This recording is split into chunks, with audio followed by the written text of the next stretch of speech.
Australia Post has taken the extraordinary step of immediately suspending many forms of postage to the United States.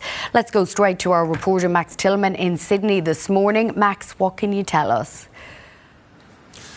Good morning, Catherine. Well, it's not the delivery that a lot of Australian businesses who make their money in the United States would want to see this morning. Big news out of Australia Post suspending those deliveries to the United States, mainly for Australian businesses. And this suspension comes into effect immediately as from today. Now, up until now, parcels with a value less than $800 were not taxed. That's $800 US, were not taxed when arriving into the United States. But those exemptions are set to end on Friday. That follows an executive order by US President Donald Trump on July 30. Now, Australia Post says it will continue to ship letters and documents to the United States, but this particular suspension of those previous rules, given that this new tariff has come into effect, will have a major influence on Australian businesses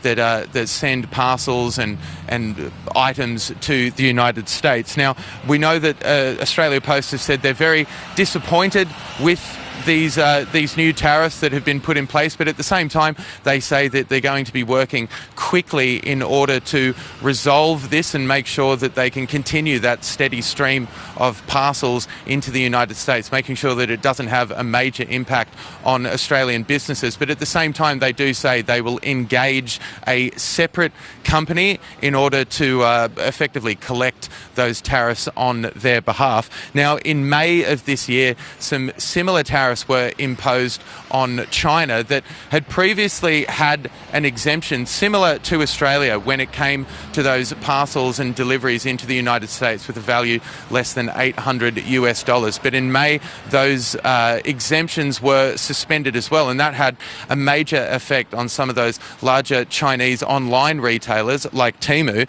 Now, parcels will either be levied with tariffs specific to a particular country, or they will be given an $80 flat fee.